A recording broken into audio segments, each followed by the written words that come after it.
계시록 8장 1절에서 5절까지 말씀 제가 받도록 읽겠습니다. 일곱째 인을 떼실 때에 하늘이 반시 동안쯤 고요하더니 내가 보매 하나님 앞에 시위한 일곱 천사가 있어 일곱 나팔을 받았더라. 또 다른 천사가 와서 제단 곁에 서서 금향로를 가지고 많은 향을 받았으니 이는 모든 성도들의 기도들과 합하여 보좌 앞 금단에 드리고자 함이라. 향연이 성도들의 기도와 함께 천사의 손으로부터 하나님 앞으로 올라가는지라. 천사가 향로를 가지고 단 위에 불을 담아다가 땅에 쏟음에 뇌성과 음성과 번개와 지진이 나더라. 아멘. 자리에 앉으십시다. 은혜로우신 하나님, 이 아침에도 주의 음성을 우리 가운데 들려주시고 주의 비밀을 정말 주의 말씀을 정확하게 듣고 정말 정확하게 준비할 수 있는 귀한 은혜를 허락하시고 주의 종에게 성령의 기름 부음으로 충만케 하소서. 예수님의 이름으로 기도드리옵나이다. 아멘. 오늘 말씀을 듣는 모든 분들은 복이 있습니다. 때가 가깝기 때문에 이 말씀이 2000년 전에 들어도 복이 있었지만 이제 곧 7년 환란이 다가오고 곧 부흥이 다가오고 이 모든 마지막 다니엘이 예언한 바 70일의 가운데 마지막 한 일에 7년이 이루어지는 시점에 임박한 때 이 말씀을 듣고 자신을 준비하는 것은 복이 있습니다. 아멘. 복이 있습니다. 우리 하나님께서 이 시대 마지막에 우리에게 말씀을 듣게 하시고 계시록을 강의하게 하신 것은 우연이 아닙니다. 저도 이 말씀을 전할 때 많은 부담이 있고 안 하고 싶고 저는 계시록 이런 거 뭐 예언서 이런 거 하는 것이 별로 좋아하지도 않고 몰라요. 이사야서를 할 때도 되게 불편했어요. 하는 진행 동안에는 하나님의 성령 역사에 좋았지만 준비하기 전에 시작하기 전에 제 마음에 부담이 많았어요. 저는 주로 로마서, 바울서신, 역사서에 이런 쪽에 강합니다. 그런 쪽에 히스토리에 강하고 그 다음에 오히려 바울 교리서에 강하지 이런 예언서 계시 쪽엔 제가 참 약한 편이에요. 그런데 저에게 이 말씀을 전하라고 하는 것은 뭐냐면 시대가 가깝고 때가 가깝기 때문에 충성된 증인은 누구냐면 충성된 목자는 누구냐면 그때의 그 말씀을 전하는 자들이에요. 그 상황 속에 정확하게 그 말씀을 전하는 자들이 충성된 자예요. 그래서 주께서 주시는 부담을 따라 제 말씀을 전하면서 참 많은 계시들이 열렸고 이제 계시록의 대부분이 거의 이해가 됐고 참 은혜예요. 짧은 2달 동안에 정말 평생을 연구해도 안 되는 것이 계시록인데 이게 왜 그럴까? 이유는 간단합니다. 첫째는 때가 가까웠고 이 계시가 이 모든 것이 열릴 때가 되었기 때문에 열리는 거지 그냥 열리는 게 아니에요. 때가 되었기 때문에 그냥 저절로 알게 되는 거예요. 제가 설명하면 여러분이 그냥 다 알아줘 버리잖아요. 그리고 뭐 궁금한 게 없잖아요. 다 이해돼 버려요. 그게 뭐예요? 때가 되었기 때문에 그런 거예요. 모든 것이. 그래야므로 이 말씀을 듣고 전하는 것은 복이 있습니다. 아멘. 이제 제가 이 8장과 9장의 말씀을 오늘 여러분에게 설명을 해드릴 때 여러분 안에 이 8장과 9장에 대한 큰 픽처, 제가 6장에서 여러분과 함께 나눴던 것은 일곱인이라고 그랬어요. 일곱인은 결국 마지막에 있을 7년 내지는 그 7년 임박한 그 마지막 집중적인 시간이라고 그랬어요. 그리고 그 다섯째 인이 띄어지고 나서 여섯째 인이 띄어질 이 그 중간에 나팔 재앙이 일어납니다. 아멘. 그리고 대접 재앙은 휴거 뒤에 일어납니다. 휴거 뒤에 일어나기 때문에 이제는 휴거 되었고 예수님이 공중에서 그 백성들을 끌어올리고 하나님의 백성들을 끌어올리고 그 다음에 이 땅을 완전히 바다도 싹 죽어버려요. 그러니까 그때 이 땅이 완전히 그리고 나서 아마겟돈 전쟁을 통해 이 땅에 남은 자들이 싹 죽어요. 거기에 성도들이 남아있으면 안 되기 때문에 그거는 마지막에 7년 때 될지 아니면 7년 바로 지나서 될지는 모르겠지만 휴거된 다음에 집중적으로 쏟아버려요. 불을 쏟아버리고 완전히 바다의 생물 싹 죽어요. 거의 싹 죽는 일들이 생기는 것은 성도들이 휴거된 다음에, 그러나 7년 환란 동안에 성도들은 이 땅에 있습니다. 그러기에 깨어서 여러분이 자신을 준비할 수 있기를 주의 이름으로 축복합니다.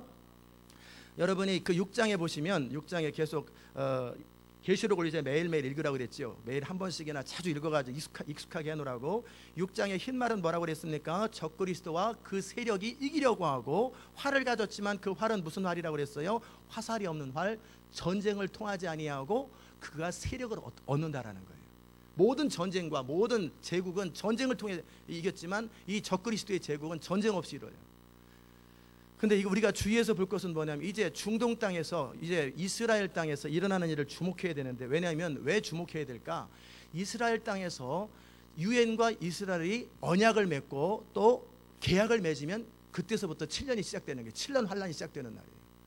그리고 그때로부터 7년이 못해서 주님이 오신다라는 거예요. 근데 이 컨트랙 되는 시간이 몇 년이 걸릴지 오래될지 몇 년 될지 그건 아무도 모르는 거예요.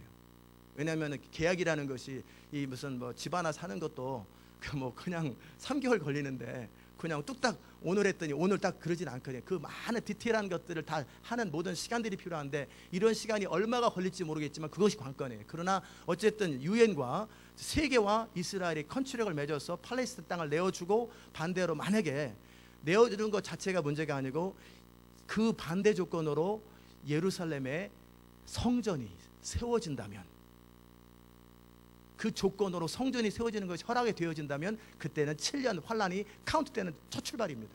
그러면 이제 7년이 안 남은 거예요. 이게 횟수입니다. 횟수. 상징이 7,000년이라 실제예요. 그러나 이게 언제쯤 될지는 몰라요. 그런데 문제는 CNN과 폭스뉴스 이거를 딱 사일런트하고 있어요. 그렇게 중요한 걸 보도 안 하고 있어요. 근데 어쨌든 어떤 채널을 통해 우리는 알게 될 거예요. 아멘. 유튜브를 통해 알게 되든지. 그런 측면이 뭐냐면 적그리스도가 지금 세력을 얻으려고 하고, 그 다음에 적그리스도가 등장할 때 나중에 살펴보겠지만 10개 나라가 협력할 거예요. 10개 나라가 2000년 전에 있지도 않았던 나라들인데, 미국은 2000년 전에 없었어요. 10개 나라들이 생겨가지고 그 나라들이 적그리스도와 함께 연맹을 해서 이 세계를 지배하고 컨트롤하려고 하는 그런 흐름들을 만들어내는 것, 그게 바로 흰마리의 세력이라는 거예요. 이해됐습니까? 그와 함께 그런 세력을 얻고 나서 또는 얻는 과정 속에 이제 서로 속임과 내어줌이 있을 거예요. 그래서 많은 거짓 선지자들이 드러날 거예요. 그 과정 속에 종교 다원주의와 모든 종교의 구원이 있다고. 7년이 딱 시작될 때 첫 3년 반 동안에는 무슨 일이 일어나냐면 전쟁은 없습니다. 굉장히 평화로운 시점이 될 거예요. 7년의 환란 가운데 중간에 3년 반 딱 중간에 적그리스도가 등장하는데, 이때는 뭐냐면 이 모든 세계의 파워와 장악력을 얻었고 이제는 내 마음대로 해도 되겠다라는 시점이 딱 되어졌을 때, 그때는 이제 딱 7년 반의 중간이면 그때서부터는 테러블한 일이 막 생겨요. 여기 나팔지향 막 그런 일인데, 어쨌든 그 이전에는 3년 반 동안에는 속임과 많은 어떤 칩 같은 거, 짐승의 표를 받으라고 그럴 것이고, 그 다음에 많은 교회 지도자들이 그들을 협력할 거예요. 세계가 잘한다고 그럴 것이고, 유엔이 잘한다고 그럴 것이고, 그리고 모든 종교를 인정하게 될 것이고, 예수 그리스도만의 길이라는 것을 부정하게 될 것이고, 창조 질서를 깰 것이고, 모든 일들이, 그리고 나서 예수만의 길이라고 말하거나 올바른 복음을 선포하는 자들을 내어주고 핍박하고 조롱하고 막 그런 일이 생길 거예요. 이해되셨습니까? 그게 붉은 말이에요. 그리고 이제는 어느 시점이 되면 실제로 죽는데 내어줄 것입니다. 형제가 형제를, 부모가 자녀를 서로 고소하고 고발하는 일들이 생길 것, 그게 붉은 말입니다. 이것이 뭐냐, 이 말이라는 것, 이는 뭐냐면 하나님이 그것을 허락해야 그것이 이루어진다라는 거예요. 딱 릴리스하면은 그것이 딱 그대로 이루어지는 거예요. 셋째, 검은 말이라 뭐라고 그랬어요? 이제 경제적인 제한과 어려움들이 생기는 것이 검은 말이라고 그랬어요. 그 다음에 네 번째, 이 청황색 말을 얘기하려고 제가 차례차례 말씀드린 거예요. 청황색 말이 등장했을 때 이건 뭐냐면 이미 적그리스도가 세력을 다 얻었어요. 완전히 얻었어요. 그리고 나서 이제는 드디어 죽이기 시작하는데, 전 세계 인구의 4분의 1, 80억이면 20억, 67억이면은 19억이나 18억이 죽어요. 핍박을 통해, 여러 갈등을 통해서, 거기에 검으로, 칼로 죽이고, 흉년으로 죽이고, 경제 재앙 때문에, 그다음에 패스트라든지 뭐 이런 것들, 그게 인위적이 될지 어떤 자연 재해가 될지는 모르겠어요. 그런 일이 생길 것이고, 땅의 짐승들이 난리를 쳐가지고 막 그런 일이 이제 여기 언제 일어날까? 후 3년 반에 일어날 것 같습니다. 이해됐습니까?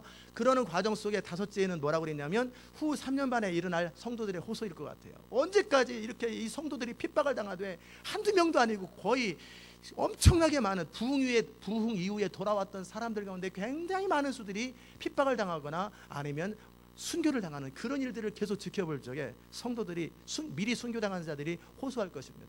언제까지 이런 일이 일어납니까? 언제까지 참. 그럴 때 하나님께서 잠시 쉬고 있으라, 너희들처럼 순교한 자들의 숫자가 충분히 찰 때까지, 너희들처럼 구원받아 주께로 돌아오는 자들의 숫자가 충분히 찰 때까지, 다시 말해서 이스라엘이 회복될 때까지, 이방인에게 복음이 전해져야 되는 그때까지 이 시간이 지속되리라. 그리고 순교자의 숫자가 늘어날 때까지 이 시간이 지속되리라.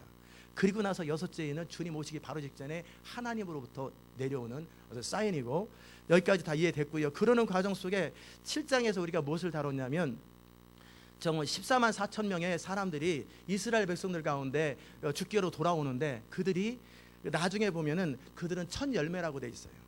그게 두 가지 의미가 있습니다. 하나는 무슨 의미냐면 그들이 이스라엘 백성들이 모든 민족의 대표로서 첫 열매로 대표로일 수도 있고, 두 번째는 그들 가운데 단지 이스라엘 백성들 가운데 14만 4천 명만 구원받는 것이 아니라 그들이 상징적으로 구원받고 남은 자들이 또 돌아올 수도 있다라는 가능성이 있는지 건 모르겠어요. 어쨌든 이스라엘 백성들 가운데 14만 4천 명이고, 그 다음에 열방과 모든 민족에서 헤아릴 수 없는 사람들이 주께로 돌아오는데, 그런데 그들은 모두 공통적인 특징이 뭐냐면 이 환란에서, 대환란에서 통과한 자들이에요. 이기는 자들만 돌아옵니다. 부흥을 통해서 전 세계 아담부터 지금까지 구원받은 사람보다 더 많은 숫자들이 마지막 부흥 때 주께로 돌아오는데, 그들이 그냥 구원받고 영접 기도했다고 천국 가는 게 아니라 다 모두가 환란을 통과해야 돼요.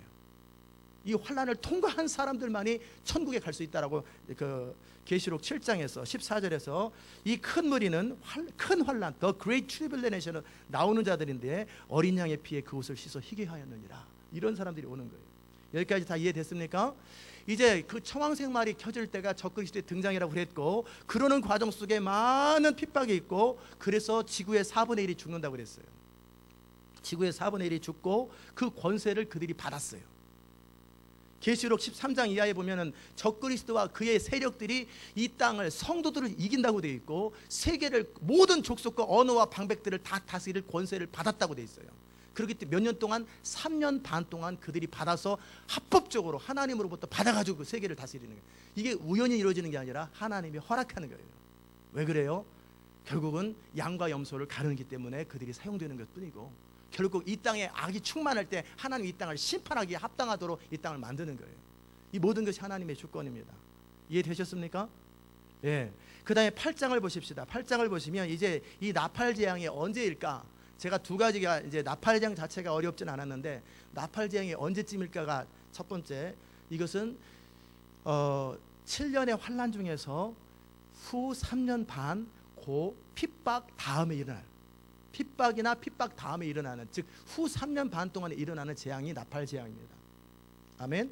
이해됐어요? 그리고 이 나팔 재앙을 이제 그 젖주머니 일어나는데, 거기에 이것이 왜 일어날까 보니까 8장 1절부터 5절까지 성도들의 기도를 통해서 이 땅에 심판이 이루어지는 거예요.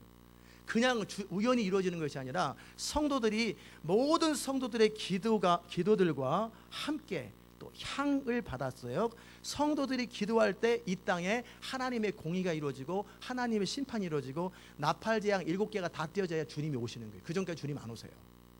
7째 날팔에 나팔 소리와 함께 공중에서 구름 타고 주님이 혼인잔치를 하면서 성도들을 모집하는 것은 이 나팔이 다 띄어져야 되는데, 이 나팔이 띄어지지 않기 전까지는 계속 핍박만 있어요. 계속 핍박이 있고 성도들이 막 죽어나가는데 대책 없어요. 왜냐하면 합법적으로 3년 반이라는 시간, 7년 중에서 처음 전반에는 평화조약이 있고 종교 다원주의가 있고 뭐 굉장히 릴리스할 거예요. 그리고 예루살렘의 성전에서 예배드리도록 허락되고 막 그런 일이 있지만, 적그리스도가 세력을 딱 얻은 후에, 파워를 얻은 후부터는 핍박이 시작되는데, 이 핍박을 그냥 내버려 두면 이거 대책 없는 핍박이에요. 싹 죽어요, 성도들이. 그렇기 때문에 이 핍박 이후에 성도들이 막 기도합니다. 울부짖습니다. 하나님 언제까지 주님 제발 역사해달라고 막 기도하고 시작해요. 그 기도가 하나님 앞에 충분히 올라간 후에 그 향단이 쏟아져 버립니다. 그와 함께 나팔 재앙이 시작되는 거예요. 그래서 첫 번째 나팔 7절에 보니, 첫 번째 나팔이 불었더니 피 섞인 우박과 불이 나서, 이 나팔 재앙을 볼 때 우리가 떠올려야 될 장면이 뭐냐면 이집트의 10가지 재앙이에요. 그것을 떠올려야 돼요. 그런데 재밌는 것은 뭐냐면, 고센 지역에 살았던 사람들, 이스라엘 백성들은 몇 가지는 같이 경험해요. 그러나 어느 재앙부터는 그들은 보호됩니다. 무슨 말인지 아세요? 이집트 백성들은 어려움을 겪지만 이 이스라엘 백성들은 하나님의 보호가 있어요. 그래서 모든 사람들이 그걸 알 수 있도록, 심지어는 바로가 사람을 보내가지고 진짜인가 거짓말인가 봤더니 이스라엘 지역은 짐승이 아무 문제가 없어요. 아무 문제가 없어요. 그런데 이집트만 당하는 거예요. 나팔 재앙이 꼭 그렇습니다. 나팔 재앙의 어느 부분은 결국은 하늘에서 뭐가 떨어지냐면 피 섞인 우박과 불이 떨어지는데, 이걸 전쟁이라고 설명할 수 있겠지만 그거보다는 그렇지 않아요. 실제적인 이집트의 역사가 하늘에서 막 이런 초자연적인 역사들이 막 일어나는 것처럼 하늘에서 실제 우박이 떨어지고 불이 떨어져요. 나중에 대접재앙 때 보면은요, 우박이 떨어지는데 우박이 한 달란트인데 60kg짜리 우박이 떨어져요. 생각해보세요. 하늘에 우박이 뚝뚝 떨어지는데 키로수가 60kg예요. 파운드로 100파운드가 넘는 것이 우박이 뚝 떨어지면 그 밑에 깔리면 사람 다 죽어요. 그런 일이 대접지향 때 실제 막 일어나는데 여기도 마찬가지예요. 그 정도 큰 우박은 아니지만 그냥 우박과 불이 막 쏟아져 가지고 사방에서 불이 나는데 그것을 통해서 땅에 나무와 땅이 타버려요. 그래가지고 3분의 1의 나무가 화재로 난리가 나고 막 불이 히말라야 산에 막 쏟아지고 스모키 마운틴에 불이 쏟아지고 막 난리가 나는 거예요. 그게 첫 번째 나팔입니다. 두 번째 나팔은 뭐냐면 이제는 큰 산, 이게 뭘까? 뭐 여러 가지 핵폭탄이냐 그럴 수 있겠지만 그거보다는 그건 나중에 일어날 것 같고요. 우주에서 해성 같은 것이 그렇게 크지 않은 것이 바다에 막 떨어지는데 막 뚝뚝 떨어지는 거예요. 그런 것이 막 큰 산과 같은 불 붙는 것이 하늘에서 뚝뚝 떨어져서 바다의 3분의 1이 피가 돼버려요. 그리고 피조물들의 3분의 1이 죽고 배들의 3분의 1이 깨어지는 거예요. 이런 엄청난 재앙들이 이제 시작되는 거예요. 이게 뭐냐면 그 적그리스도의 세력을 향한 하나님의 응징이에요. 하나님의 살아계심이 나타나고 이제 심판을 마무리하고 휴거를 시키기 위해서 주님께서 지금 진행하고 있는 거예요. 세 번째 천사가 나팔을 불었더니 횃불같이 타는 큰 별이 하늘에서 막 떨어져 가지고 어떻게 되냐면 강들과 물샘에 떨어져서 쑥이 돼요. 그래가지고 사람들이 그 물을 먹을 수가 없고 먹으면 죽어요. 그런 일이 막 쏟아지는 거예요. 그것도 이해됐습니까? 뭔가 쏟아지는 거예요. 그다음에 네 번째 천사가 나팔을 불었더니 해의 3분의 1과 달 3분의 1과 별들의 3분의 1이 침을 받았어요. 그래가지고 껌껌해져 버려요. 낮이 이렇게 밝지도 않아요. 그러면 해가 어두워졌기 때문에 추워지지 않겠나 막 그런 일이 생기고 하여튼 이렇게 해가 어두워지고 3분의 1이 빛을 잃고 밤도 껌껌해지는 거예요. 보름달이 보름달처럼 되지 않는 거예요. 그런 일이 생긴다라는 거예요. 이 모든 일들은 누가 겪냐면 이 땅에 있는 모든 자들이 같이 겪는 거예요. 이스라엘 백성이나 이집트 백성이나 다 같이 겪는 것처럼 이때 뭐 이런 일들이 막 겪게 돼요. 그런 일들 겪게 되죠. 그 다음에 이제 9장에 보면은 다섯째 나팔이 떨어질 때 이건 누가 겪느냐? 하나님의 인맞지 아니한, 즉 구원받지 아니한 성도들이 아닌 이 땅의 사람들이 겪는 거예요. 그러면 그동안에 그러면 성도들은 어디 갔느냐? 있으면 다 겪을 텐데 하나님께서 12장에 보면은 뭐라고 나왔냐면 교회를 광야에 1260일 동안 피신시킨다고 그랬어요. 그러니까 하나님의 방법으로 고센 지역을 보호하는 것처럼 하나님의 방법으로 성도들을 짐승의 표로부터 보호하고 핍박으로부터 보호하고 하는 보호가 분명히 있을 거예요. 왜냐하면 광야에서 1260일 동안 양육하고 보호한다고 그랬어요. 아멘. 자, 그렇기 때문에 정말 그러나 모르겠지만 첫째, 둘째, 셋째, 넷째는 요런 일들은 보게 될 거예요. 겪게 될 거예요. 자, 다섯째 천사가 나팔을 불었더니 이게 무슨 일이 일어나냐면 별 하나가 뚝 떨어졌는데 이 별이 그냥 운석이 아니에요. 인격을 가지고 있어요. 왜냐하면 저가 무저갱의 열쇠를 받고 있어요. 그리고 명령을 하고 다스려요. 이게 누굴까? 천사인데 어떤 천사일까? 둘 중에 하나입니다. 하나는 뭐냐면 악한 천사든지 아니면 사탄 그 자체예요. 왜 그러냐면 여러분이 성경을 12장을 펴시면은 읽어보세요. 12장 계시록 12장에 보면 7절에 6절에 보면은 12장 1절부터 6절까지는 이미 제가 말씀을 드린 것처럼 해를 입은 여자는 교회, 이스라엘 내지는 교회를 상징해요. 교회가 영적 이스라엘이잖아요. 그러니까 구약시대 때 이스라엘이나 신약시대 때 교회를 상징하는 거예요. 그래서 아이를 베어 해산하게 되는 그 아이는 예수 그리스도예요. 왜냐하면 장차 철장으로 만국을 다스릴 아이인데 이 아이를 해방하려고 이스라엘 그토록 핍박했다는 얘기를 제가 나눴어요. 그리고 이 아이가 낳자마자 죽이려고 그랬는데 이 아이가 하나님 앞에 올라갔다고 돼 있어요. 그리고 나서 그 여자는 교회라고 그랬잖아요. 광야로 도망하며 거기서 1260일 3년 반입니다. 42달 3년 반 동안 양육하기 위하여 하나님의 예비하신 곳이 있더라. 그렇게 돼 있어요. 그리고 나서 그와 함께 동시에 무슨 일이 일어나냐면 7절에 보면은 하늘에 전쟁이 있었는데 미가엘과 그 사자들이 용으로 더불어, 즉 용은 밑에 9절에 나와 있죠. 옛뱀 마귀라고도 하고 사단이라고 하는 그 용으로 더불어 싸울 때 용과 그의 사자 악한 천사들이 싸웠는데 이기지 못하고 쫓겨나 버려요. 하늘에서 공중에 권세 잡은 자들인데 쫓겨나 버려요. 9절에 보면 큰 용이 내어 쫓기니 옛뱀 곧 마귀라고도 하고 사단이라고 하는 온 천하를 꿰는 자라 땅으로 내어 쫓기니 그의 사자들도 저와 함께 내어 쫓기니라.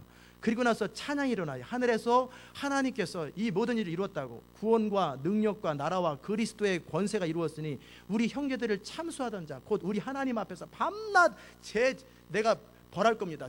내가 저주할 것입니다. 그럴 때 맨날 참소하던 이 사단이에요. 쫓겨났다라는 거예요.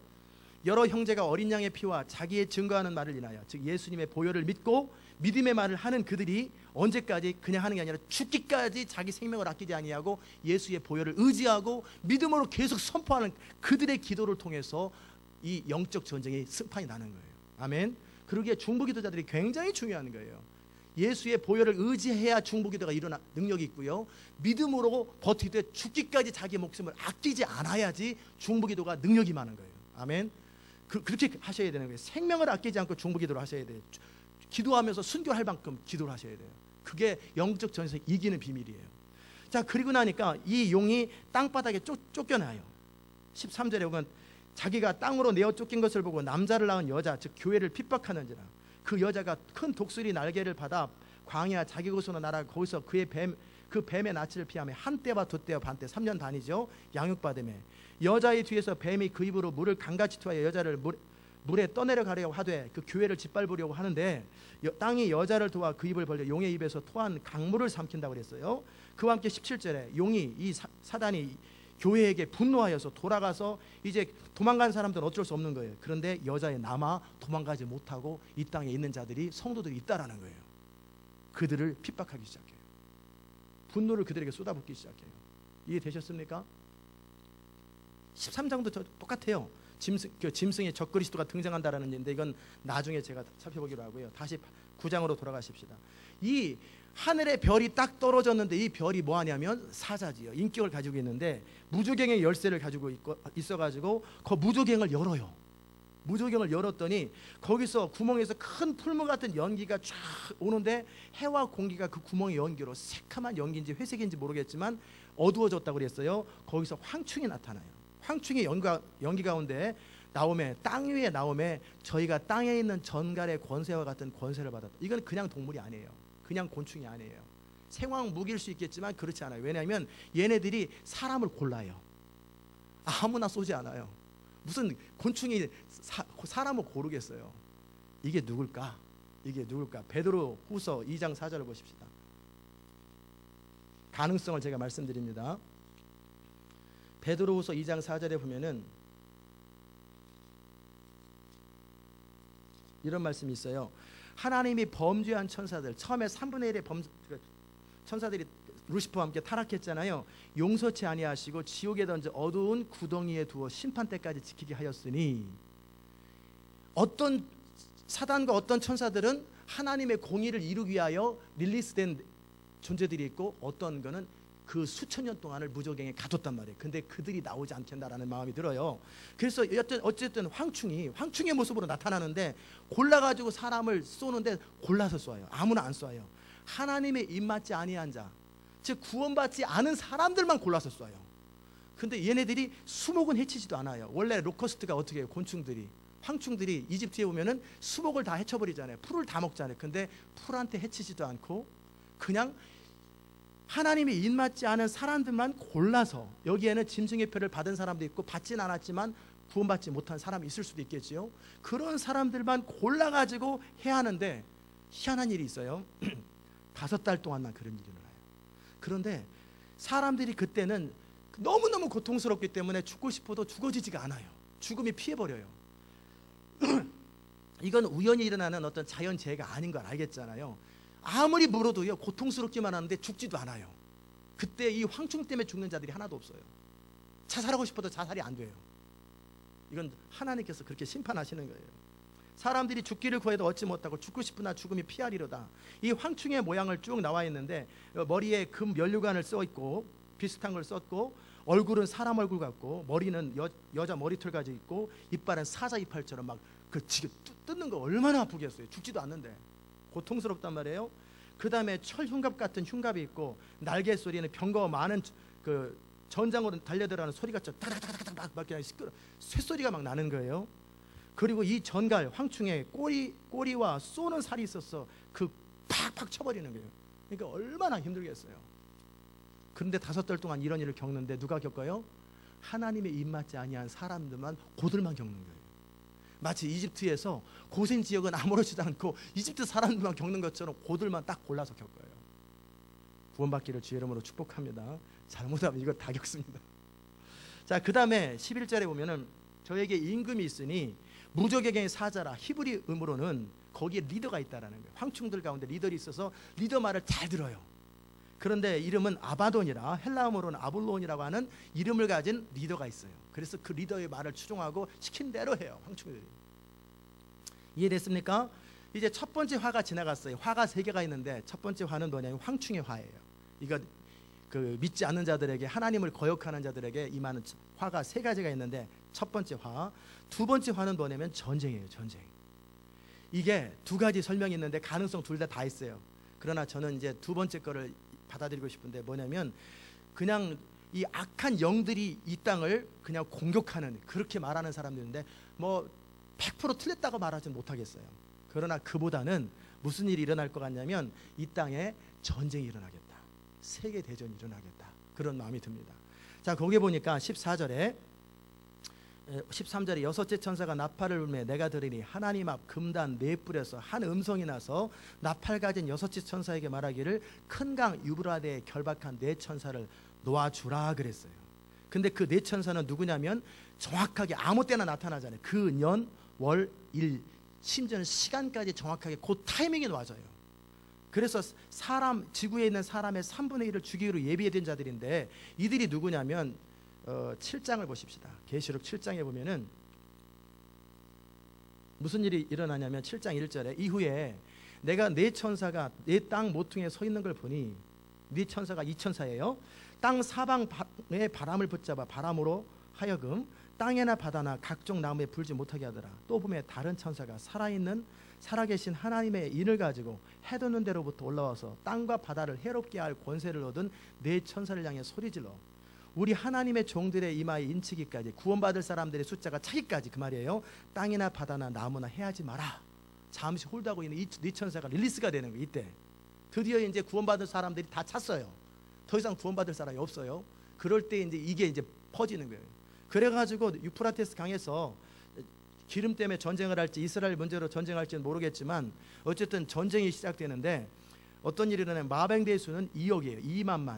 2만에다가 동그라미 4개, 2억. 지난번에 20억이라고 했는데 계산 잘못했어요. 2억입니다. 2억의 군대만 2억이에요. 그 2억의 숫자를 들었는데 그들이 말들과 그 탄자들을 보니 불빛과 자줏빛과 유황빛 흉갑이 있고, 말들의 머리는 사자머리 같고 입에서는 불과 연기와 유황이 나오더라. 이게 탱크일지 미사일일지는 모르겠고 어떤지 모르겠지만 이 세 재앙, 저 입에서 나오는 불과 연기와 유황을 인하여 사람의 3분의 1이 죽임을 당하니라. 아멘. 3분의 1이 죽임을 당해요. 자, 그럼 몇 명이 죽어요? 이 3년 반, 후 3년 반에 4분의 1이 죽어요.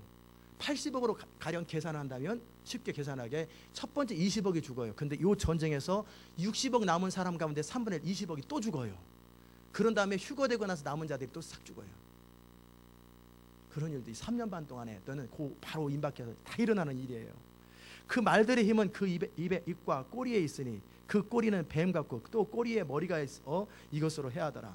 그런데 문제는 뭐냐면 이게 참 안타까움이고 어쩔 수 없는 일인데, 이것도 내가 이따 설명드릴 거예요. 제가요, 이 재앙에 죽지 않고 남은 자들이 여전히 있어요. 왜냐하면 어차피 80억으로 계산할 때 40억은 여전히 남아있잖아요. 근데 그들 가운데 회개치 아니하고 오히려 여러 귀신과 보거나 듣거나 다니지 못하는 금, 은, 동, 목소, 우상에게 절하는 거예요. 이럴 때 하나님께 나오는 자들이 한 명도 없더라는 거예요. 사람이 하나님께로 나오는 것은 하나님의 은혜가 아니면 안 나와요. 그 살인과 복술과 음행과 도적을 회개치 아니하고 점점 더 하나님을 원망해요. 참 이게 무서운 거예요. 이게 왜 그러냐면, 제가 이제 여러분에게 여기까지는 다 이해가 됐죠. 이해 안 되신 분 손 들어보세요. 다 이해됐죠? 다니엘서 9장 24절을 찾아보세요. 다니엘서 9장 24절에 보면은 1250페이지 제 성경입니다.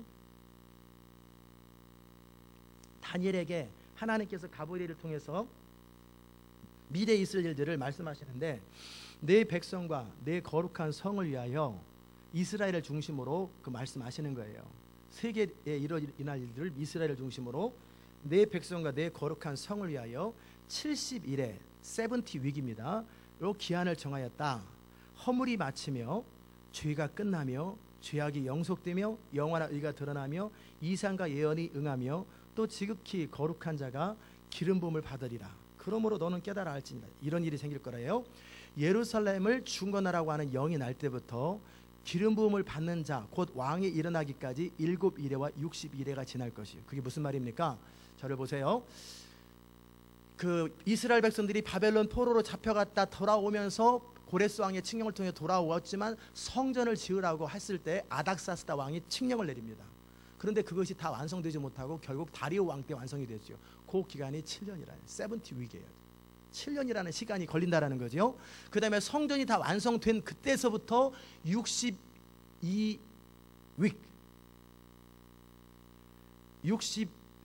곱하기 7년 한 일에 일주일을 1년으로 계산했을 7년으로 계산했을 때 그 시점이 뭐냐면 예수님이 예루살렘 성에 딱 돌아오는 예루살렘 성에 딱 돌아와서 찬양을 받으시고 그리고 나서 고주간에 돌아가시잖아요. 그게 바로 그때예요. 이해되셨습니까? 아닥사스다 왕이 칙령을 내린 때서부터 성전이 완전히 세워질 때까지가 7년이 걸렸어요. 그때서부터 62일에가 지난다는 얘기는 62 곱하기 7이에요. 그리고 나서 예수님이 예루살렘 성전에 찬양을 받으실 예수님이 등장하시고 그리고 십자가에 달려 죽으신 일이 같은 해잖아요. 같은 주일이잖아요. 그게 62 위기라는 거예요. 이해됐습니까? 그리고 나서 그때 예수님이 이제 읽어보세요. 읽어보시면 61회가 지나갈 것이요. 그때에 그 곤란한 동안에 성이 중건되고 거리와 해자가 이룰 것이요. 사람들이 많아질 거라는 거예요. 62일의 후에 기름 받은 자가 끊어져 예수님이 끊어져 없어질 거. 이 땅에 없어요. 없어질 것이고 그런 다음에 장차 한 왕의 백성이 와서 그 성읍과 성소를 회파하려니와 회파됐잖아요. AD 70년에.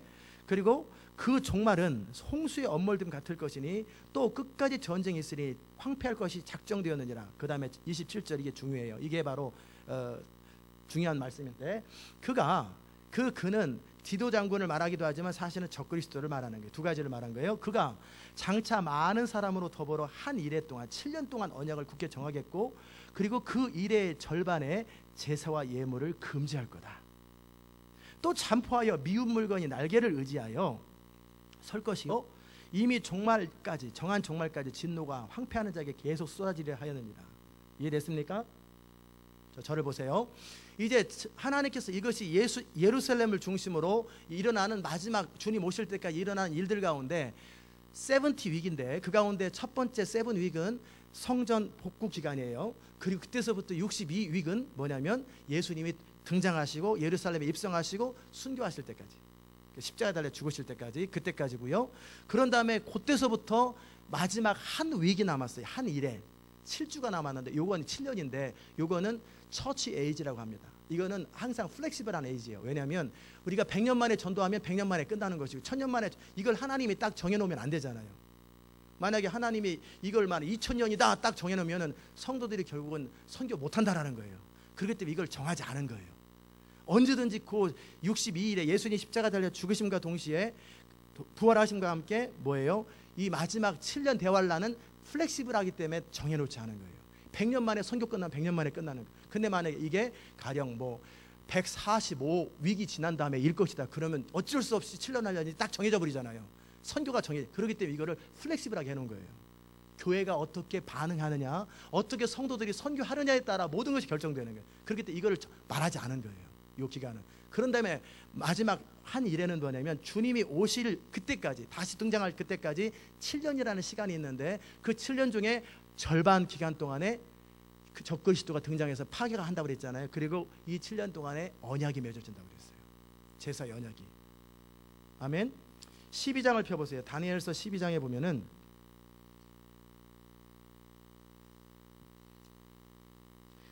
11절에 보면은 뭐라고 되어 있냐면 매일 드리는 제사를 폐하여 멸망케 할 미운 물건을 세울 때서부터 1290일을 지낼 것이요. 이렇게 나와 있어요. 이 말은 나중에 설명하겠지만 한 가지만 말씀드릴게요. 뭐냐면 이제 예루살렘의 성전이 세워졌어요. 거룩한 곳에. 그런데 멸망에 가증한 것이 24장 마태복음에 나와 있는 것처럼 자기 짐승의 상을 딱 세워요. 거기다가. 그리고 나서 그 짐승에게 경배하지 않은, 그러니까 아마 전 세계에 세우겠죠. 막 여기저기에 짐승에게 경배하지 않은, 마치 바벨론의 신상을 세우는 것처럼 모든 자들은 숫자를 세지 않고 무조건 다 죽여버려요. 분명히 예배를 드리게 해주겠다고 해가지고 이래저래 컨트랙을 유엔과 함께 다 맺었는데, 그랬는데 그 컨트랙을 고의로 깨버려요. 그리고 자기가 이제 세력을 다 얻었기 때문에 합법적으로 3년 반 동안 이 세상을 다스려요. 그건 주어진 거예요. 3년 반 동안에. 나팔 재앙이 있어도 그 짐승은 안 죽어요. 안 죽어요. 언제 죽냐면 아마겟돈 전쟁, 계시록 19장에 있는 예수님이 직접 와서 입에서 검이 나가서 바로 어떻게 하냐, 죽이지도 않아요. 짐승을 어떻게 하냐면 바로 무지개으로 보내버려요. 거짓 선지자들과 용과 사단을 그냥 바로 무저갱으로 보내버리죠. 그때까지 짐승은 안 죽어요. 즉 3년 반이라고 하는 시간 동안에 1260일 42달 동안에 이 세상을 다스리는 권세를 받았다고 계시록의 13장에 기록되어 있어요. 이해되셨습니까? 이것이 이제 우리가 바라보는 이 시대의 흐름이에요. 자, 그렇다면 지금이 얼마나 중요한 시점인지. 나팔 재앙도 다 여러분이 이해됐을 거예요. 이해됐습니까? 자, 7개 인도 다 이해가 됐고 7장도 이해가 됐고, 분명히 환란을 통해 제가 지난주에 말씀드렸던 것이 뭐냐면 수많은 성도들이 이 어찌 보면은 예수님 당시부터 지금까지 구원받은 숫자보다 더 많은 사람의 숫자들이 진짜 그리스도인들이, 진짜 거듭난 사람들이, 헤아릴 수 없는 사람이 구원받은 사람이 돌아온다는 거예요. 그게 뭐예요? 부흥이에요. 지금은 그 정도 없어요. 그 정도 없는데 그 부흥이 일어난다는 거예요. 자, 그래서 이제 말씀을 결론적으로 굉장히 중요한 얘기를 드리려고 그래요. 자, 그런데 이 나팔 재앙이 일어나는 것은 후 3년 반이라고 그랬어요. 7년 중에서. 그리고 7년이 시작되는 타이밍은 언제라고 그랬어요? 예루살렘의 템플이 세워지도록 컨트랙을 맺는 거예요. 언약을 맺으면서부터 7년이 못돼 일어나는데, 그 7년이 시작되는 것이 올해가 될지 5년 뒤가 될지 2년 뒤가 될지는 누구도 몰라요. 컨트랙이 언제 결정될지 모르니까 계약이 돼야 돼요. 그런데 지금 유엔에서는 뭐라고 결정했냐면, 지난 7월 달에 그 이스라엘이 그 땅을 양도하지 않으면 강제로 뺏겼다고 그랬어요. 그럼 이스라엘 같은 경우는 그냥 땅을 내주겠어요?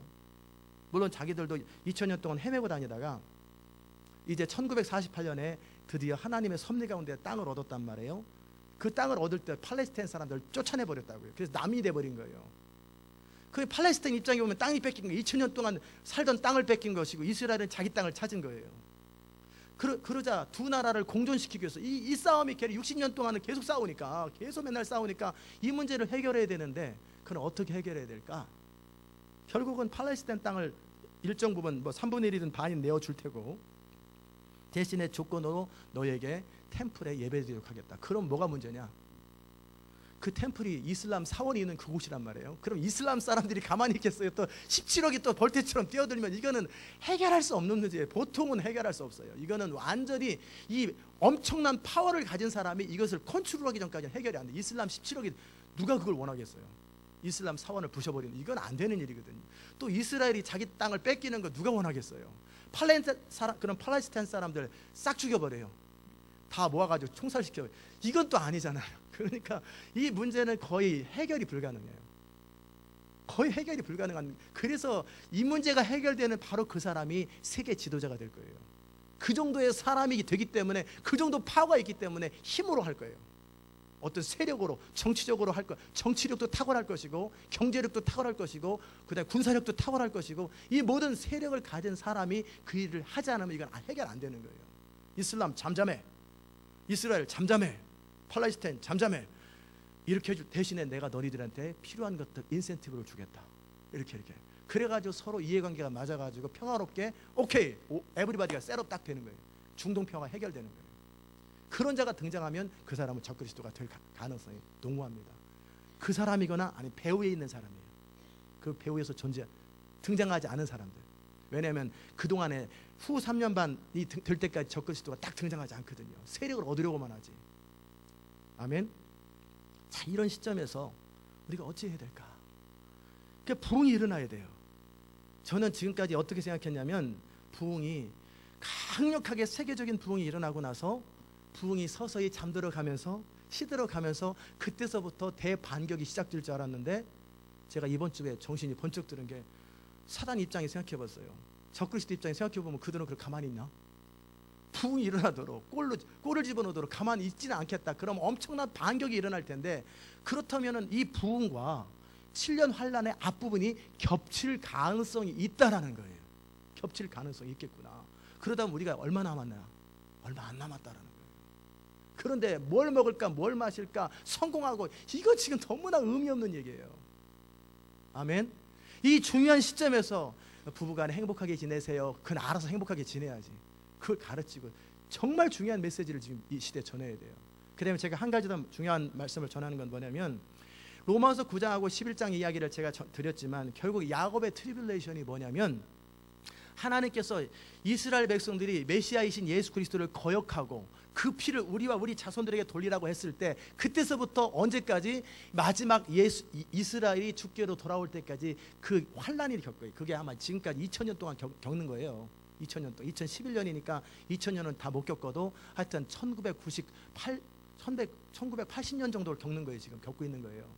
그 이상을 그 이하를. 그런데 이 야곱의 환란 동안에 야곱의 사람들 이스라엘 백성들이 전 세계 흩어지면서 그렇게 많은 고난을 당했잖아요. 그 많은 고난을 당하는 것은 그들이 사서 겪은 거예요. 그런 하나님이 그런 부분들을 또 주권 가운데 허락하시는 것은 이유는 뭐냐면 그 기간 동안에 이방인의 충만한 수 구원받은 이방인 이스라엘이 아닌 이방 여러분과 저와 같은 이방 사람들이 구원받는 숫자가 충분히 차요. 그래서 이제는 이 전 세계 모든 족속에 복음이 전해지고 모든 구원 받아야 될 사람들이 다 돌아오게 되면은 어떻게 해요? 이스라엘이 돌아옵니다. 그리고 이스라엘이 공식적으로 예루살렘에서 아멘 주 예수의 오시옵소서 하고 그들이 공식적으로 환영하게 될 거예요. 그때는 뭐예요? 이방인들은 이제는 안 돌아옵니다. 보세요. 나팔장이 그렇게 많이 일어나도 한 명도 안 돌아오잖아요. 이방인의 숫자가 돌아오는 것은 은혜 받을 만한 때예요. 은혜의 해 때만 돌아오는 거예요. 아무나 이방 사람이 돌아오는 게 아니에요. 이스라엘이 공식적으로 아멘 주 예수에 어서 오시옵소서 요 말을 하기 전까지는 아직 구원의 여지가 있어요. 거기까지 선교하는 거예요. 그때까지. 그러나 예루살렘이 공식적으로 예수 그리스도를 구세주로 인정하는 이 순간 백투 제루살렘이죠. 그 예루살렘이 회복된 다음부터는 선교가 끝나는 거니까 선교가 되어지는 시점하고 예루살렘이 회복되는 시점하고 똑같은 거예요. 같은 시점에 딱 일어나면서 그리고 공식적으로 어떻게 해요? 예수님이 이 땅에 내려오시는 거예요. 그 기간 동안에 구원받는 자들이 차야 되고 그런 기간 동안 마지막에 집중적으로 7년 동안 그런 일이 일어날 것이고 그것이 바로 계시록의 핵심 메시지예요. 계시록에 뭐는 어쩌고 뭐는 그게 아니에요. 이 계시록의 핵심은 바로 7년 동안 일어날 그 일들에 대한 이야기들이 핵심이에요. 그게 핵심이에요. 이해됐습니까? 자, 그럼 우리가 어떻게 살아야 될까? 그런 측면에서 이 열방 가운데 하나님의 부흥이 임하는 것 더더욱이 시대 마지막에 시온 인터내셔널 교회를 세우시고 그것도 왜 한국 사람을 세웠을까? 하나님의 섭리가 있어요. 하나님께 전 세계 모든 민족 가운데 디아스포라로 허락하셨고 기도의 민족으로 근성 있는 민족으로 우리는 핍박을 받아야 더 잘하잖아요. 그냥 짓밟아야 잘하는 민족이에요. 이 환란 때 써먹을 수 있는 민족이 우리란 말이에요. 그렇기 때문에 전 세계 모든 족속에 디아스포라를 허락하신 거예요. 그리고 이 일을 이루기 위해서 하나님께서 시대 마지막에 한국 교회를 사용할 거예요. 그런데 어떤 교회? 한국에 있는 한국 교회도 사용하겠지만 더 많이 사용할 사람들이 누구냐면 전 세계에 흩어져 있는 이민 교회들이에요. 아멘. 그들이 이제 그 마지막 때 사용될 것인데 그들만 사용하는 것이 아니라 그들은 무슨 역할을 해요? 그냥 불쏘시개 역할까지예요. 너는 좀 더 할 수 있겠지만 불을 내는 것까지예요. 왜냐하면 한국 사람들의 힘으로 전 세계 변화시키기에는 세계는 너무나 커요. 세계는 너무나 넓고 너무나 크고 우리가 할 일은 뭐냐면 부흥의 불을 일으키는 것, 그 부흥이 퍼져가도록 하는 것. 그와 함께 이 미국이 일어날 것이고 전 세계 많은 민족들이 이제 일어나기 시작할 거예요. 이슬람권이 일어나기 시작할 거예요. 열방이 다 같이 이 부흥은 우리만 혼자 하는 거 아니에요. 뭐 시온 인터내셔널 캠은 혼자 하는 게 아니고 어쨌든 터닝 포인트가 있어야 되고 스타팅 포인트를 하는 거죠. 우리가 그걸 시작하겠지만 결국은 모든 이민교회가 일어날 것이고 다는 아니에요. 대부분의 많은 대형 교회나 이런 교회들은 회방할 거예요. 핍박을 할 거예요. 깨어있는 자들이 일어날 것이고 그와 함께 이 복음이 열방 가운데 퍼지기 시작할 거예요. 아멘. 이게 부흥이에요. 그런 측면에서 제가 이번 부흥 10월 달에 있을 부흥과 2012년의 부흥을 제가 여러분에게 말씀드리고 선포하는 것이 얼마나 중요한 것인지, 이 부흥과 그 다음에 이 마지막 대부흥과 추수에 의해서 구원받을 숫자가 정해지고요, 이번 10월의 부흥이 그 터닝 포인트란 말이에요. 웨일즈 지방보다 강력한 하나님의 부흥이 시작되는 터닝 포인트예요. 근데 여러분이 잠들어 있으면 되겠어요? 뭘 먹을까, 뭘 마실까, 장사하고 저 바빠가, 직장이 바빠요. 문 닫으면 되지. 일주일 동안 다른 사람 하이어시키면 되든지. 그렇게 중요한 역사가 움직이는 바로 그 터닝 포인트를 놓치면 안 되는 거예요. 그렇게 중요한 거예요. 믿습니까? 정말 여러분이 이 시대를 볼 수 있어야 돼요. 제가 멀쩡한 사람이잖아요. 근데 이런 부분들을 다 연구하고 기도하고 주님의 성령의 감동하시고 말씀하실 제가 이걸 전하는 거예요. 그래서 이걸 공식적으로 이렇게 선포하는 거예요. 우리가 깨어 있어야 돼요. 이제 8장과 9장을 여러분과 함께 나눴는데 이제 이 나팔 재앙은 적그리스도가 핍박을 시작한 이후에 일어나는 거라고 그랬어요. 그러나 이것 이전에 뭐가 일어나요? 부흥이 일어나요. 부흥 뒤에 뭐가 일어나요? 핍박이 시작돼요. 핍박 뒤에 성도의 기도가 강력해지고 그와 함께 이 땅에 초자연적인 하나님의 재앙이 사람을 통해서든지 직접 하시든지 직접 하세요. 그래서 나팔 재앙이 일어나고, 그런 다음에 7번째 나팔이 11장 15절에 딱 부러지거든요. 읽어보십시다. 11장 15절. 10장 7절. 7째 천사가 소리내는 그날 나팔이 불게 될 때 하나님의 비밀이 그 종 선지자들에게 전하신 복음과 같이 이루리라, 그렇게 말씀하시고 나서 11장 15절에 보면은 7째 천사가 나팔을 불매 하늘에 큰 음성이 나서 가로되 이제 끝난 거예요. 세상 나라가 우리 주와 그리스도의 나라가 되어 그가 세세토록 왕노로 타시로다 하니 하나님 앞에 보좌에 앉은 24장로들이 엎드려 얼굴을 대고 하나님께 경배하여 가로되 감사하옵나니 옛적에도 계셨고 시방도 계신 주 하나님 곧 전능하신 이여 친히 큰 권능을 잡으시고 왕노로 타시로다. 이방인들이 분노하며 주의 진노가 임하여 죽은 자들을 심판하시며 종 선지자들과 성도들과 또 물은 대수하고 주의 이름을 경외하는 자들에게 상 주시며 또 땅을 망하게 하는 자들을 멸망하실 때로소이다. 이러면서 마지막 모든 게 끝나고 남은 자들은 그냥 싹 쓸어버립니다. 대접재앙 임할 때는 이건 남지 않아요. 싹 죽어요 그냥. 그리고 마지막 아마겟돈 전쟁에 하늘에서 직접 천사들이 내려와가지고 싹 죽여버려요. 그리고 이 나팔 재앙 동안에 그나마라도 두 선지자가 존재해요. 즉 3년 반 동안에, 그 말이 뭐냐면 3년 반 동안에 짐승의 표를 아직 받지 않았는데, 자존심 때문에 안 받았는지 어떻게 안 받았는데 그런 사람들이 이런 재앙들을 보면서 그나마라도 돌아오라는 거예요. 이게 또 은혜예요. 아직 짐승의 표, 완전히 하나님을 배반하지 않았는데, 그런데 이런 이집트에서 막 재앙이 일어날 때 이집트 백성들 가운데 출애굽할 때 따라오는 사람들이 있잖아요. 어찌 보면 이 나팔 재앙의 시간도 하나님에게는 휴거되기 전까지, 즉 예수님이 오시기 전까지 은혜가 임하는 거예요. 그 많은 일들이 초전쟁이 일어날 적에 두려워 떨고 돌아오지 않는 사람도 있겠지요. 반면에 돌아올 사람이 있을 수도 있다라는 거예요. 그게 은혜의 시간이기도 해요. 아멘. 우리가 이 시대를 정확하게 분별하고 끼어 있으시기 바랍니다. 그리고 지금은 어영부영하고 멍하고 있을 때가 아니에요. 무엇을 먹을까, 뭘 마실까, 이것이 아니에요. 우리의 모든 관심을 하나님의 나라에 두어야 되고 우리의 모든 마음을 주의 영광에 쏟아야 돼요. 그런 사람들, 그리스도의 신부처럼 거룩하게 자기를 준비하고 그리스도의 군사로서 자기를 강하게 무장시키는 그런 사람들이 이 시대 마지막에 하나님 앞에 쓰임받는 거예요. 저는 여러분과 제가 그런 사람이 되길 바라요. 그래서 이 시대 마지막에 우리가 구원받을 뿐만 아니라 우리를 통해 헤아릴 수 없는 수많은 사람들이 주께로 돌아오는 거예요. 다니엘서 12장 3절에 보면 하나님께서 뭐라고 말씀하셨냐면 이렇게 말씀하셨어요. 지혜 있는 자는 궁창의 빛과 같이 빛날 것이요 많은 사람을 옳은 대로 돌아오게 하는 자는 별과 같이 영원토록 비추리라. 막 우리 자신이 하나님 앞에 세워지는 것뿐만 아니라 준비되는 것뿐만 아니라 많은 사람을 옳은 대로 돌아오게 하는 자는 별과 같이 영원히 빛나는 그 일을 위하여 하나님은 여러분과 저를 초청하셨고, 그런 일에 대부흥과 마지막 환란을 준비하기 위해서 우리를 세우셨고 이 교회를 세우셨고 이 말씀이 선포되고 열방 가운데 선포되는 거예요. 그런 일에 여러분의 기도가 사용될 것이고 여러분의 헌신이 사용될 것이고 우리가 주님을 향한 희생들이 사용될 거예요. 그러나 우리의 어떤 헌신과 희생과 어떤 것도 주님이 우리를 위해서 십자가 달려 죽으신 것보다 크지 않아요.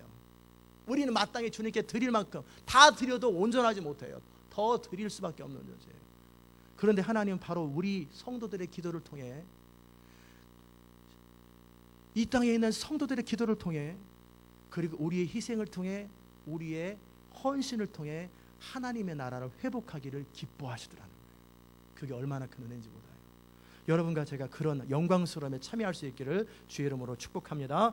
기도하십시다. 은혜로우신 아버지 하나님, 감사합니다. 오늘도 이 새벽에 주 앞에 나와 기도하기, 이 아침에 주 앞에 나와 기도하게 하셔서 감사합니다. 시대 마지막에 주 앞에 정말 깨어있는 주의 백성들 되게 하시고, 거룩한 신부로 준비되게 하시고, 강력한 그리스도의 군사로 무장되게 하시고, 그리함으로 많은 사람을 옳은 대로 돌아오게 하는 하나님의 동역자가 되어서 하나님의 꿈과 영광을 선포하는 아름다운 인생들이 될 수 있도록 은혜 베풀어 주시옵소서. 감사드리옵고 예수님의 귀하신 이름으로 기도드리옵나이다. 아멘. CD 꺼주시고 168장 다 자리에 일어나십시다. 168장 우리 함께 찬송하십시다. 크게 쳐주세요. 하나님의 나팔 소리 천지 진동할 때에 예수 영광 중에 구름 타시고 천사들을 세계 만국 모든 곳에 보내어 구원 얻은 성도들을 모으리. 아멘. 나팔 불 때 나의 이름, 나팔 불 때 나의 이름, 나팔 불 때 나의 이름, 부를 때에 잔치 참여하겠네. 무덤 속에 잠자던 자 그때 다시 일어나 영화로운 부활 승리 얻으리.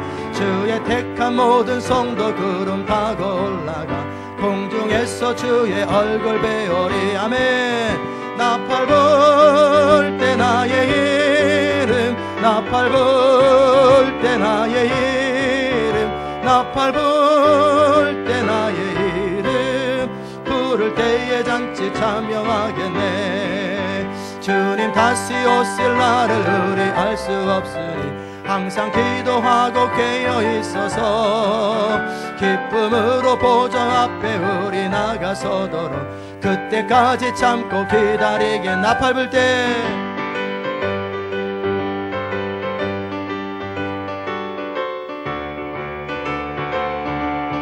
나팔 불 때 나의 이름, 부를 때에 잔치. 3절 주님 다시 오실 날을, 주님 다시 오실 날을 우리 알 수 없으니 항상 기도하고 깨어 있어서 기쁨으로 보좌 앞에 우리 나가서도록 그때까지 참고 기다리겠네. 아멘. 나팔 불 때 나의 이름, 나팔 불 때 나의 이름, 나팔 불 때 나의 이름, 부를 때에 잔치 참여하겠네. 아멘. 반주 계속해 주시고, 여기에 보면 주님 오실 날을 알 수 없다고 그랬잖아요. 왜냐하면 계약이 되고 나서 7년 만에 주님 오시는 게 아니라 그날을 감하기 때문에 얼만큼 감할지도 모르는 것이고, 또 부흥이 얼마나 길어질지도 모르겠고 언제 이루어질지 모르기 때문에 아직 몰라요. 그러나 우리 주님은 너가 천기는 분별하면서도 시대를 분별하지 못하냐, 분별하라고 말씀하셨어요. 정확한 날짜는 아무도 몰라요. 몇 월 며칠 날 몇 시에 온다, 이건 다 이단이에요. 정확하게 오늘 올지 내일 올지는 모르지만 성령 안에서 다 느끼는 거예요. 언제쯤이다, 어라운드 언제쯤이다. 그걸 우리 주님이 분별하라고 그랬어요. 그때 이 나팔과 함께, 마지막 나팔, 천사의 7째 나팔과 함께 모든 것이 하나님 나라가 완성되고 마무리됩니다. 그리고 이 땅은 그냥 심판해버립니다. 정말 이때 우리가 깨어서 두 가지를 해야 돼요. 하나는 우리가 깨어서 자신을 준비하는 것, 두 번째는 우리가 그리스도의 군사가 되어서 신부가 되어서 열방 가운데 수많은 돌아올 사람들을 돌아오게 하는 그런 일에 우리의 시간과 물질과 우리의 모든 것들이 사용되는 것, 그것만이. 그래서 네 보물을 천국에 쌓아두라고 그랬잖아요. 이 땅에 쌓아둬야 결국은 적그리스도 등장하면 싹 뺏깁니다. 회사 싹 뺏겨요. 아무것도 못 가집니다. 빨리 부흥 때, 빨리 있을 수 있는 시간대 빨리 써야 돼요. 빨리 써야 돼요. 유산 남겨줄 생각하지 말고 빨리 써가지고 정말 이 부흥을 완성시켜야 돼요. 아멘. 우리가 같이 함께 하나님의 나라를 생각하면서 주님, 내가 깨어있는 자 되게 하시고 준비된 자가 되게 원한다고 같이 기도하십시다. 하나님 아버지, 은혜를 진심으로 감사합니다. 오늘도 우리를 사랑하셔서 우리에게 주의 음성 듣게 하셔서 감사합니다. 우리를 향하신 주 여호와의 성실하심을 인하여 감사합니다. 우리가 이 천사의 마지막 천사의 나팔을 불 때 우리가 공중에서 주님과 함께 혼인잔치에 참여하게 될 터인데 하나님 그 잔치에 참여하기 전에 우리는 잔치를 준비하는 일꾼으로 사용해야 되는데 이 부흥과 추수에 우리가 헌신하고 기도하고 때로는 죽도록 기도하며 헌신하고 우리의 모든 것들을 다 희생하고 그래서 영혼들이 주께로 돌아오고 사람들이 주께로 돌아오는 그런 일에 우리의 삶이 드려질 수 있도록 주님 은혜 베풀어 주시옵소서. 아버지, 시간 이때는 자다가도 깰 때고 정신을 차릴 때인데 우리가 정신을 차리고 이 시대를 분별하며 이 시대를 향해 깨어있는 주의 백성들 될 수 있도록 주님 은혜 베풀어 주시옵소서. 하나님 말씀을 듣는 모든 자들에게 하나님의 은혜가 강력하게 임하게 하시고 그들의 삶을 통해 주님의 나라가 세워지고 열방이 주께로 돌아오는 복을 누리게 하여 주시옵소서. 깨어있게 하여 주옵소서. 예수님의 이름으로 기도드리옵나이다. 아멘.